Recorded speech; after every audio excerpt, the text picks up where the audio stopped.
Hello बच्चों, welcome to my YouTube channel. आज हम बहुत इंटरेस्टिंग टॉपिक डिस्कस करने वाले हैं। चलिए देखते हैं पोटेंशियल एनर्जी के बारे में। लास्ट टाइम हमने डिस्कस किया था कि पोटेंशियल एनर्जी क्या होती है और अलग अलग तरह से कैसे एनर्जी को कैलकुलेट करते हैं different types of charge distributions की वजह से। तो चलिए आज बहुत इंटरेस्टिंग चीज है, चलिए देखते हैं क्या है। सबसे पहले मैं आपको ये बता दूं कि हमने डाइपोल के बारे में पिछले कुछ लेक्चर्स में डिस्कस किया था और आप जानते होंगे डाइपोल क्या होता है। डाइपोल एक कॉम्बिनेशन है दो चार्जेस का, एक प्लस एक माइनस होना चाहिए, दोनों का वैल्यू एक जैसा होना चाहिए बिल्कुल, और कुछ दूरी होनी चाहिए। आइडियल डाइपोल भी होता है एक। आइडियल डाइपोल क्या होता है कि ऐसा डाइपोल जिसके चार्ज का वैल्यू बहुत ज्यादा हो और उनके बीच का डिस्टेंस बहुत कम हो। Distance should be approaches to zero and magnitude of charge should approach to infinity, then we say that is a ideal dipole। चलिए डाइपोल के बाद हमें जानते हैं ये इसका सेंटर पॉइंट O है, यहां से डिस्टेंस लिया जाता है A, यहां से A, टोटल लेंथ बनती है 2A। This is called dipole length. उसके बाद एक टर्म आप और जानते हैं डाइपोल मोमेंट के बारे में। डाइपोल मोमेंट क्या होता है मैंने आपको बताया, that is known by P vector and that is equal to Q, charge का value multiply dipole length, that is the dipole moment. Dipole moment की डायरेक्शन भी होगी क्योंकि ये वेक्टर है, तो डायरेक्शन यहां से यहां को होगी, नेगेटिव से पॉजिटिव में। फिजिक्स में ली जाती है नेगेटिव से पॉजिटिव, केमिस्ट्री में ली जाती है पॉजिटिव से नेगेटिव, क्योंकि हम पढ़ते हैं पॉजिटिव के फ्लो को और केमिस्ट्री वाले पढ़ते हैं इलेक्ट्रॉन के फ्लो को। इसी वजह से अपोजिट चीजें बनी हुई हैं, बट डज नॉट मैटर। एक तरफ ले लीजिए और सारी प्रॉब्लम्स आपकी सॉल्व हो जाएंगी, not a big deal. Okay, आज जो हम पढ़ने वाले हैं वो पढ़ने जाने हैं कि अगर हम एक डाइपोल को एक यूनिफॉर्म फील्ड में प्लेस कर दें तो उसकी एनर्जी कितनी होगी, कितनी एनर्जी वो गेन करेगा। तो चलिए देखते हैं। हमारे पास एक यूनिफॉर्म फील्ड है यहाँ पे, let us consider uniform field. तो ये हमारे पास इस तरह से यूनिफॉर्म फील्ड है। यूनिफॉर्म फील्ड को पैरेलल लाइन से डिफाइन किया जाता है, दिखाया जाता है, रिप्रेजेंट किया जाता है। ये देखो हमने ऐसे करके बनाया, this is field of strength E, parallel line से दिखाया जाएगा और इस फील्ड के अंदर हम एक डाइपोल को प्लेस करेंगे। Let us place a dipole here, ये देखो, और कुछ एंगल पे प्लेस करेंगे। मान लीजिए एंगल कितना लिया हमने, let it be theta, theta angle पे हमने प्लेस किया। डाइपोल मोमेंट का डायरेक्शन होगा ये, नेगेटिव से पॉजिटिव, इसको लिखेंगे P, और इस P और इस E के बीच में एंगल थीटा बना हुआ है। चलिए अब आप जानते हैं इलेक्ट्रिक फील्ड लाइंस कहां से आती हैं, तो कहीं कहीं पॉजिटिव से आती हैं, और जाती कहां को है, कहीं नेगेटिव को जाती है। ये याद रखना चाहिए पर लिखना नहीं है कभी भी नोटबुक के ऊपर। अच्छा, दूसरी बात, ये पॉजिटिव जो है, ये नेगेटिव इस पॉजिटिव पे फोर्स लगाएगा अट्रैक्शन की, इसलिए इस पॉजिटिव को अट्रैक्शन उधर को मिलेगी, इस नेगेटिव को अट्रैक्शन फील्ड की वजह से इधर को मिलेगी। इसके कारण डाइपोल क्या करेगा, अपने आप रोटेट करेगा। ये जो रोटेशन कर रहा है, इस रोटेशन करने में कितना वर्क करना पड़ रहा है इस फील्ड को, हमें ये कैलकुलेट करना है। फिर हम बाद में उसी वर्क को कह देंगे कि जितना वर्क इस पर हुआ वो एनर्जी की फॉर्म में इसके अंदर स्टोर हो गया। तो पहले वर्क कैलकुलेट करेंगे, उसी वर्क को बाद में क्या बोल देंगे, एनर्जी बोल देंगे। ये तो हम पुराने पहले से करते आ रहे हैं। तो चलिए स्टार्ट करते हैं। मान लेते हैं पहले ये डाइपोल था किसी एंगल θ1 पे, उसके बाद रोटेट करके कुछ और एंगल पे चला गया, लेट इट बी θ2। ये देखिए ये एंगल मान लीजिए θ2 है, और ये वाला जो एंगल है इसको मान लीजिए θ1 है। तो θ1 से θ2 तक घुमा, इसको θ1 से θ2 तक घुमाने के लिए कितना वर्क करना पड़ा इस फील्ड को, क्योंकि फील्ड ने ही घुमाया है, हमने नहीं घुमाया। हम घुमाने लगते तो हम उल्टा घुमाते, ये फील्ड ने खुद घुमाया है इसको, ये खुद ब खुद इधर को आया है। तो देखिए पहले हम स्मॉल वर्क कैलकुलेट कर लेते हैं कि d θ एंगल से रोटेट करने के लिए कितना वर्क करना पड़ेगा, फिर उसको θ1 से θ2 के लिए इंटीग्रेट कर देंगे। तो देखो small work done in integrated dipole और in rotating the dipole is equal to tau into d θ। Small work done small angle से रोटेट करने के लिए इतना करना पड़ता है। यहाँ पे कुछ बच्चों को कंफ्यूजन हो रही होगी, मैं बता देता हूँ। वर्क होता है force multiply displacement in linear coordinates, linear motion में, लेकिन रोटेशनल मोशन में वर्क को ऐसे लिखा जाता है, फोर्स की जगह पे लिखो टॉर्क और डिस्प्लेसमेंट की जगह पे लिखो एंगुलर डिस्प्लेसमेंट। तो torque into angular displacement is rotational work. तो यहाँ पे रोटेशन ही तो हो रही है, इसी वजह से हम टाउ इनटू d θ लिखेंगे। इसके बाद हम यहां से इसको इंटीग्रेट करेंगे टोटल वर्क डन निकालने के लिए, कहां से कहां तक का, θ1 से θ2 तक का। तो क्या करें, इसको इंटीग्रेट कर दें टाउ डी थीटा को फ्रॉम एंगल θ1 टू एंगल θ2 तक। चलिए अब हमें पता है टॉर्क का फॉर्मूला Pe sin थीटा होता है, हमने लास्ट वीडियो में कहीं पढ़ा होगा इसको। Pe sin theta, P is the dipole moment, E is the electric field intensity, sin theta angle का, और d थीटा ये वाला यहाँ लिखा, टॉर्क का वैल्यू लिखा Pe sin थीटा। तो एंगल θ1 टू θ2 ये आ गया। अब जब ये घूम रहा था तो इलेक्ट्रिक फील्ड का वैल्यू और डाइपोल मोमेंट का वैल्यू तो नहीं बदलेगा, क्योंकि वो इन पर डिपेंड नहीं करता। इलेक्ट्रिक फील्ड तो वही रहेगी, डाइपोल मोमेंट भी वही रहेगा, इसलिए जो कांस्टेंट टर्म्स हैं वो बाहर आ जाएंगी, और हम यहां से इसको sin थीटा अंदर रहेगा, इसको इंटीग्रेट करेंगे with respect to d theta. sin theta का जो इंटीग्रेशन होता है वो होता है माइनस कॉस थीटा, तो आएगा minus Pe cos theta from θ1 to θ2। यहां से हम इस तरफ आएंगे, यहां से देखिए वर्क कितना है, total work done that is equal to minus Pe cos θ2, पहले अपर लिमिट पुट करो फिर लोअर लिमिट पुट करो, माइनस cos θ1, माइनस को अंदर ले जाइए तो वर्क आएगा Pe cos θ1 माइनस cos θ2 आ गया।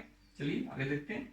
अब ये आया, अब एक कंडीशन यहां पे अप्लाई करेंगे। कंडीशन क्या, कि अगर ये डाइपोल θ1 एंगल पर ना होकर यहां कहीं होता, मतलब 90 डिग्री पे होता। मैं फिर से बता दूं, मान लो ये इलेक्ट्रिक फील्ड है और ये यहां पर मैंने रखा dipole, initially was like this, initially dipole was like this, मतलब एंगल कितना बन रहा है इस समय 90 डिग्री।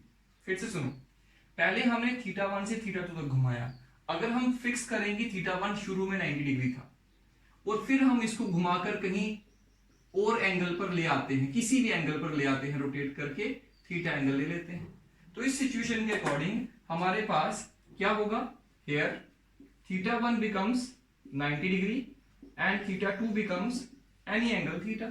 तो यही वैल्यू इसमें पुट करो तो वर्क हमारे पास कितना बनेगा, that is Pe cos 90 minus cos theta, and cos 90 is 0, that why it becomes minus Pe cos theta.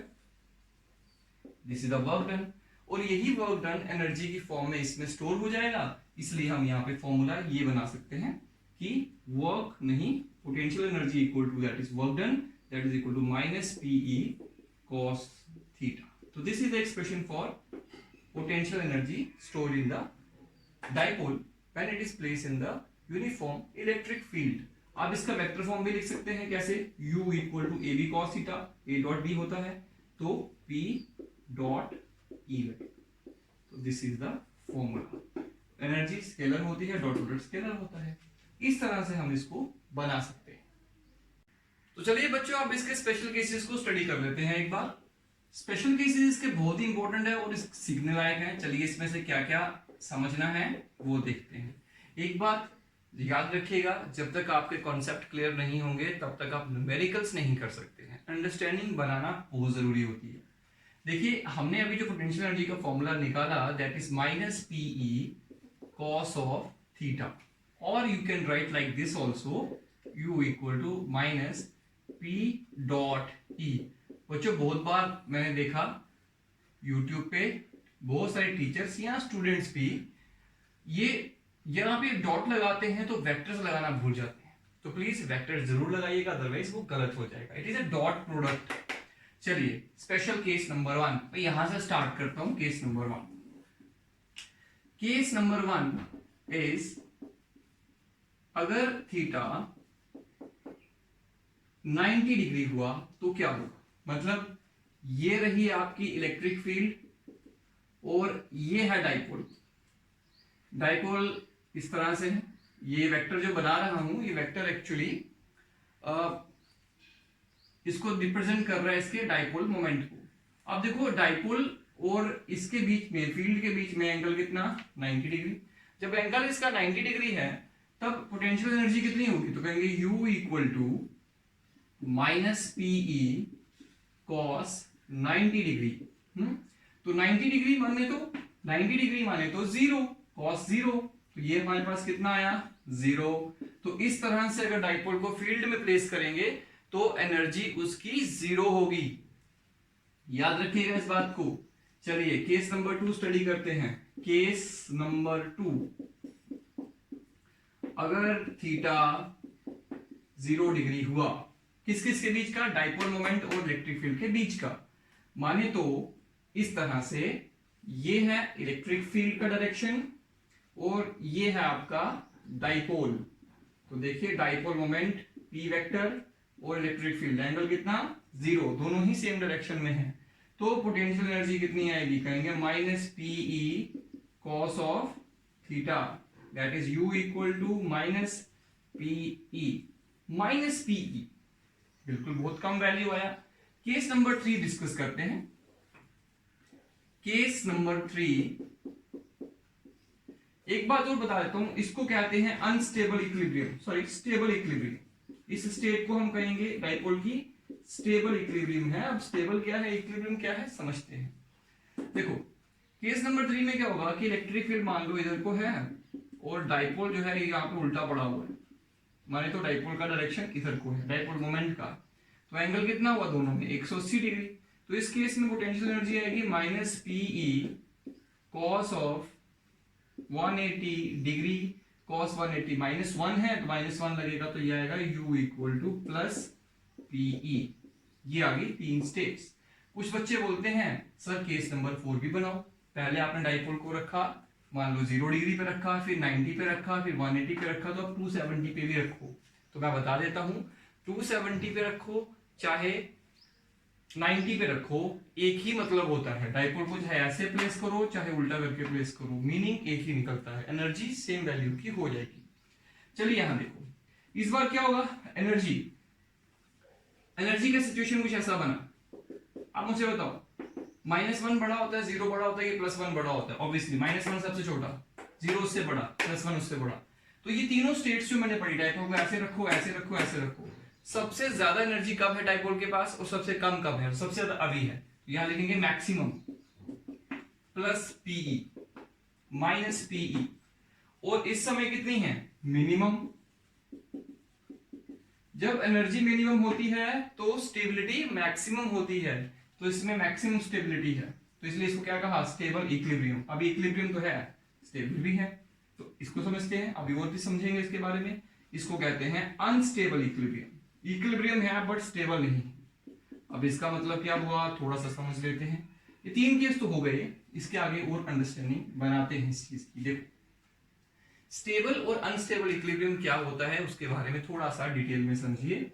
मान लीजिए ये इलेक्ट्रिक फील्ड है E, मैंने डाइपोल को कुछ इस तरह से रखा, डाइपोल को मैंने यहां रखा इस तरह से प्लस माइनस, और डाइपोल मोमेंट इस तरफ है, एंगल कितना है? 0 डिग्री। ऑब्वियसली दोनों एक तरफ है P। देखो अब यहाँ पे जहां पे इलेक्ट्रिक फील्ड इधर को जा रही होती है उधर माइनस होता है, जहां से आ रही होती है प्लस होता है। और ये किसी को बताना मत आप लोग कि इधर माइनस है इधर प्लस हो, ना ही कभी ड्रॉ करना नोटबुक के ऊपर, राइट। अब क्या करेंगे, देखो इस पे डाइपोल पे इधर को फोर्स लग रही है, इस पॉजिटिव पे इस नेगेटिव पे इधर को लग रही है। दोनों फोर्सेस सेम लाइन में है और अपोजिट डायरेक्शन में लग रही है। इसका टॉर्क जो है वो 0 होगा। इस समय 0 टॉर्क लग रहा है, मैंने पहले भी बताया हुआ इसके बारे में। 0 टॉर्क मतलब कि रोटेशनल इक्विलिब्रियम होगा। जब किसी बॉडी पर नेट टॉर्क 0 हो तो वो रोटेशनल इक्विलिब्रियम में होता है, और जब किसी बॉडी में नेट फोर्स 0 हो तो उस पर लीनियर इक्विलिब्रियम जो होता है वो 0 रहता है। तो इस समय ये डाइपोल जो है वो इक्विलिब्रियम में है। अब स्टेबल इक्विलिब्रियम का मतलब क्या होता है, ये देखो मान लो इस डाइपोल को इसकी पोजीशन से छेड़ दूं, छेड़ के मैंने ऐसे कर दिया, हटा दिया वहां से, ऐसे थोड़ा ऊपर ले आया। जैसे ऊपर ले आया तो एक फोर्स अब इधर लग रही है, किधर लग रही है, तो बोलो क्या होगा, दोबारा वहीं आ जाएगा। अगर मैं इसको नीचे करूं दोबारा वहीं आ जाएगा। तो इसका मतलब कि अगर इसको इक्विलिब्रियम पोजीशन से हटाया जाए जबरदस्ती और छोड़ने पर दोबारा वहीं ये वापस आ जाए, तो उस तरह के इक्विलिब्रियम को कहते हैं स्टेबल इक्विलिब्रियम। और अगर ऐसा ना हो, एक बार वहां से हिला दो और वो वापस ना आए, तो कहेंगे अनस्टेबल इक्विलिब्रियम। तो अनस्टेबल इक्विलिब्रियम कैसे देखा जाएगा, तो चलिए देखते हैं। तो ये इलेक्ट्रिक फील्ड है हमारे पास और ये आपने डाइपोल को प्लेस किया उल्टा, यहां माइनस आएगा। तो ये जो है आपको पता है तो प्लस माइनस होता है। तो इलेक्ट्रिक फील्ड की वजह से इस पर जो पॉजिटिव पे चार्ज फोर्स लगेगी वो लगेगी इस तरफ में और इस नेगेटिव पे लगेगी इस तरफ में। फिर से सिचुएशन वही आई, मतलब कि दोनों forces equal and opposite, cancel each other, net force भी जीरो, नेट टॉर्क भी जीरो। लेकिन तभी तो इक्विलिब्रियम आया, क्योंकि इक्विलिब्रियम कब आता है? जब टॉर्क जीरो होता है तो इक्विलिब्रियम बॉडी रोटेशनल इक्विलिब्रियम दिखाती है, मतलब रोटेट नहीं करेगा, वहीं बैलेंस रहेगा। ऑब्वियसली अगर डाइपोल को ऐसे रखा था तो घूम के ऐसे हो गया, अब ऐसे है तो अब कितना भी ऐसे करके फोर्स लगा रहे हो, बाहर को फोर्स लगा रहा हूं ऐसे करके, लेकिन ना इधर जाएगा ना वो इधर जाएगा, ठीक है, तो घूमेगा नहीं, मतलब कहने का मतलब घूमेगा नहीं, ना ही यहां से हिलेगा। और अगर डाइपोल को ऐसे रखा हुआ है और फोर्स ऐसे लगाई जा रही है अंदर की तरफ, तो भी वही रहेगा, ना ऐसे होगा ना ऐसे होगा। और अगर इस समय आपने थोड़ा सा हिला दिया तो ऐसे हो जाएगा, आप समझ रहे होंगे। ऐसे है तो कोई प्रॉब्लम नहीं, थोड़ा सा भी हिलाओ तो ऐसे हो जाएगा, राइट। और इस तरह से है, आप थोड़ा सा ऐसे करो दोबारा वहीं आ जाएगा। तो जब वो दोबारा वहीं आ जाए तो स्टेबल इक्विलिब्रियम, और जब दोबारा वो वहां पे ना आए, वहां से हिल गए और वापस ना आए तो अनस्टेबल इक्विलिब्रियम। इसलिए इसको बोलते हैं अनस्टेबल इक्विलिब्रियम, इसको बोलते हैं स्टेबल इक्विलिब्रियम। तो these are the special cases. तो चलिए स्पेशल केसेस के बाद में हम इसके बारे में थोड़ा और आगे बढ़ते हैं, एक छोटा सा क्वेश्चन करके देखते हैं किस तरह का इस पर आ सकता है। सो डाइपोल को याद रखिएगा, सिंपल बात है, मैं एक बार फिर से बनाता हूं। ई है, ऐसे रखा तो एनर्जी जीरो है, ऐसे रखा तो एनर्जी माइनस पी मतलब मिनिमम है, और अगर ऐसे रखा तो प्लस मैक्सिमम है। याद रखना इस बात को। ओके, अब मुझे फिर से बताओ, मैं एक रीजनिंग का क्वेश्चन आपसे यहां पे पूछता हूं।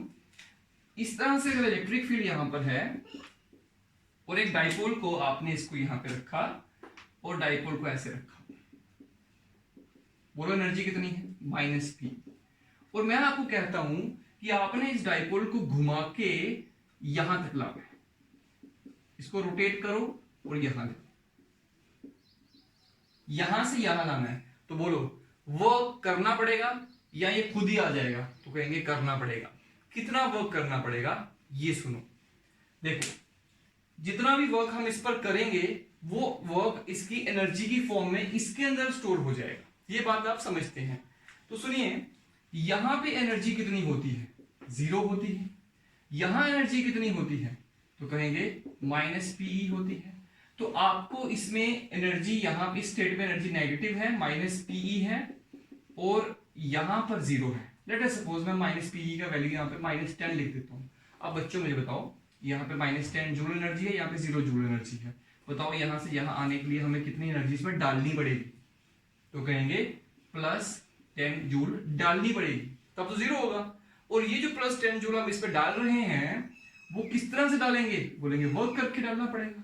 तो जब एक डाइपोल को 0 डिग्री से 90 डिग्री पर आपको रोटेट करके लाना है किसी यूनिफॉर्म फील्ड में, तो कितना वर्क करना पड़ेगा? तो कहेंगे +10 जूल वर्क करना पड़ेगा। और अगर मैं कहूं कि एक डाइपोल को 0 डिग्री से 180 डिग्री तक घुमाना है, 180 पे कितनी एनर्जी होती है? +10 जूल। इसको भूल जाओ थोड़ी देर के लिए। यहां कितनी है? -10। यहां कितनी है? 0। यहां कितनी है? +10। तो जब यहां से यहां लाना है तो आपको कितनी एनर्जी इन्वेस्ट करनी पड़ेगी इसके अंदर? तो +20 जूल करनी पड़ेगी भाई। -10 में 10 डाला तो 0 हुआ, और 10 डाला तो +10 हुआ, तो +20 जूल वर्क करना पड़ेगा अगर एक 0 डिग्री से 90 डिग्री 180 डिग्री तक एक डाइपोल को रोटेट करना है। तो बच्चों ये चीजें तो बाय लॉजिक आनी चाहिए आपको, मतलब ये तो ऐसे ही आनी चाहिए, इसके लिए कोई कैलकुलेशन की जरूरत नहीं है कि यहां से यहां घुमाना है और यहां से यहां घुमाना है। अब कुछ बुक्स में दिया हुआ है यहां से यहां तक घुमाओ भाई, 0 डिग्री से 270 तक घुमा के दिखाओ और बताओ कितना वर्क करना पड़ेगा। कर लो कैलकुलेट और हमें बता देना फिर कितना होगा। चलिए इसके आगे मैं आपको एक क्वेश्चन देता हूं। मान लो हमारे पास में एक यूनिफॉर्म फील्ड है E, ठीक, और यहां पे एक डाइपोल को प्लेस किया है इस तरह से, और इस डाइपोल का डाइपोल मोमेंट मान लो P है, और इसका यहां पे चार्ज होगा पॉजिटिव, यहां होगा नेगेटिव। आप समझ गए होंगे, ये मैंने P वेक्टर बनाया। एंगल जो है वो 60 डिग्री है, और जो इंपॉर्टेंट चीज है जो इस पर टॉर्क लग रहा है इस समय, इस तरह से टॉर्क जो लग रहा है, टॉर्क उन्होंने दिया है 8√3 न्यूटन मीटर है, और यहां पर एंगल जो है वो थीटा वो 60 डिग्री है। बोलते हैं एक चीज और दी है, डाइपोल की जो लेंथ है that is equal to twice of a, that is equal to 2 centimetre. Okay, ये डाइपोल की लंबाई कितनी है ये बताया है। पूछ रहे हैं कि आपको कैलकुलेट करना है कि एक तो डाइपोल मोमेंट कितना है, सॉरी, या चार्जेस कितने हैं, ये Q है, ये माइनस Q है। एक तो आपको Q का वैल्यू निकालना है यहां पर, और दूसरा यहां पे इसकी पोटेंशियल एनर्जी भी निकालनी है। तो ये दोनों चीजें आपको कैलकुलेट करके दिखानी है। तो ये आपका होमवर्क है, घर बैठ के आराम से वैल्यू सब्स्टिट्यूट करो और इसको सॉल्व करो। आई होप आप ये क्वेश्चन सॉल्व जरूर कर सकते।